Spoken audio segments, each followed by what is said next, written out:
The Beatles' sixth studio album, Rubber Soul, released at the end of 1965, saw them start to move away from their rigid rock and roll band setup and experiment with new instruments, effects, and more mature subject matters. As they entered the studio at the beginning of October, the Beatles were in a unique position in that they were able to record an album free of any concert, radio or film commitments, and therefore had more time to work on arrangements and experiment with instrumentation. They were also coming in, having been influenced by the growing popularity of the folk scene in the States. John had already shown this with Help's You've Got to Hide Your Love Away, which was clearly influenced by Bob Dylan. Also at the end of the 65 US tour in August, the band visited the Byrds as they recorded a cover of Bob Dylan's The Times They Are A-Changin'. Their distinctive jangly 12-string vibes definitely had an effect on George, especially when you compare If I Needed Someone with the Bells of Rimney.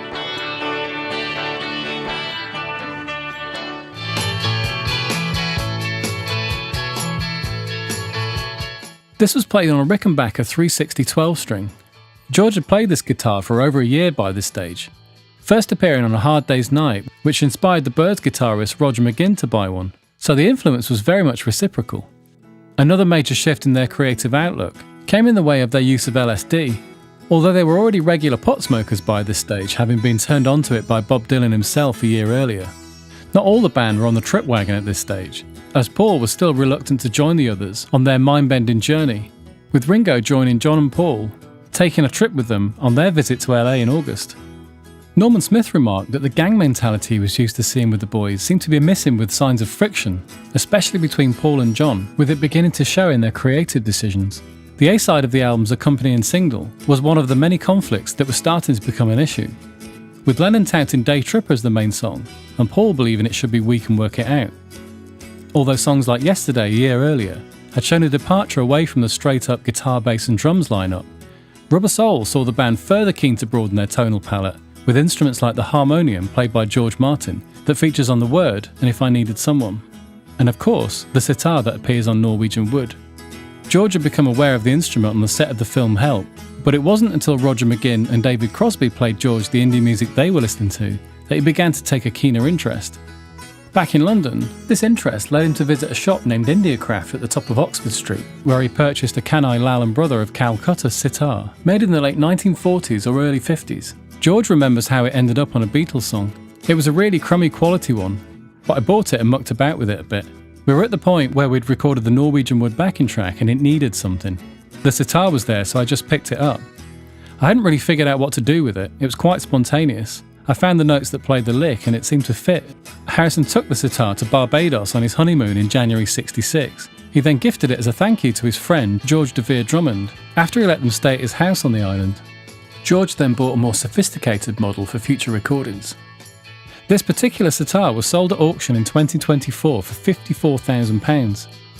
Their main instruments were of course still very much at the forefront though, with Lennon playing his Rickenbacker 325 Capri and Gibson J160E, and George playing his Gretsch Chet Atkins Tennessean, Gibson J160E and John's 12-string Framus Hootenanny. This guitar also came up for auction in 2024, fetching $2.8 million. This is famous for appearing in the You've Got to Hide Your Love Away scene of Help. They also added to this a Fender Stratocaster each, both in Sonic Blue and costing £180. George said, "We sent out our roadie Mal Evans and said, just go and get us 2 Strats, and he came back with 2 pale blue ones. I played it a lot on that album, most notably on the solo of Nowhere Man, where John and I both played in unison." Their guitar amps were the Vox AC30s plus the AC100. The AC100 was probably the largest production guitar amp in the world when it was released in 1964, and helped the Beatles be heard against the backdrop of screams. Paul's guitars were his 1964 Epiphone FT79N Texan and Epiphone Casino, and of course the famous Hofner bass into the Vox AC100. He also had a Fender Bassman on hand during the sessions. Although the Hofner was still his main bass on the album, it was on Rubber Soul that he introduced the Rickenbacker 4001S, which was probably first used on Michelle, as these pictures from the 3rd of November suggest. It's likely he also used it 5 days later when recording Think For Yourself also. This bass line was hugely distinctive at the time, using a fuzz pedal. While not publicly available at this point, the Vox tone bender he used was likely a prototype given to him by the company to try out. Ringo was playing his Ludwig 64 Oyster Black Pearl super classic kit with a Jazz Festival snare. Studio 2 was using the EMI Red 51 desk into a 1-inch 4-track machine in the form of the Studer J37 or Telefunken M10. The mics used were, for electric guitars, amplifiers and acoustic guitars and piano, the Neumann U47 and U48, and for the bass amplifier an AKG D20. This was also used for Ringo's bass drum, with an AKG D19C for overhead. The STC 4038s were also knocking about for things like percussion and hand claps. The outboard gear included the EMI RS127 presence box, the RS92 mic equalizer, and for limiters the Fairchild 660 and the EMI RS114. The main compressor was the Altec RS124. Although engineer Norman Smith, who was working on his last Beatles album, wasn't a big fan of compression, sonic fashions, mainly from America, dictated that more compression was beginning to be used on records, and on one song on Rubber Soul this was quite a main feature. For Girl, John wanted a really close feel to his vocals, so much so that he wanted to hear his breaths. Of course, he emphasised this himself.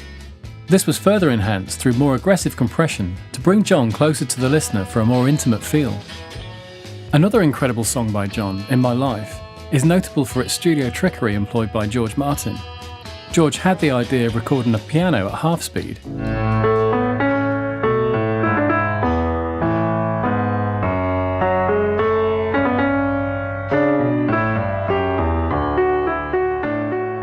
When played back at the normal speed, the sound was very convincing, sounding like it had been played by a virtuoso.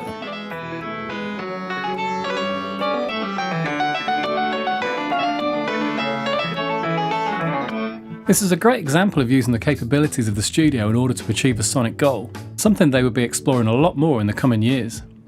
Their success up until this point had meant that EMI had become more attentive to the band's needs, and the rigidity of their working day and limited studio time allocation had loosened considerably. As Paul later remarked, "We gradually became the workmen who took over the factory. In the end, we had the run of the whole building. It would be us, the recording people in our session, and a doorman. There would be nobody else there. It was amazing. Just wandering around, having a smoke in the echo chamber. I think we knew the place better than the chairman of the company because we lived there. I even got a house just round the corner. I loved it so much. I didn't ever want to leave." One of the first sessions that went past midnight was the recording of Drive My Car. This recording was also significant, as it was Paul's first time playing lead guitar on a Beatles song, seeing the band starting to blur the lines between their strictly defined roles. In all, it took 13 days to record with a further 6 days to mix, which by modern standards seems extremely quick, but at the time it was considered almost indulgent, and until that day, it was the longest they'd taken to record an album. The album was released just in time for Christmas, with the UK version being as the band intended, as it was the first album they'd sequenced themselves.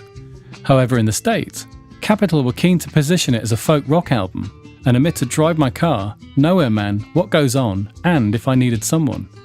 They replaced them with I've Just Seen a Face, and It's Only Love from Help.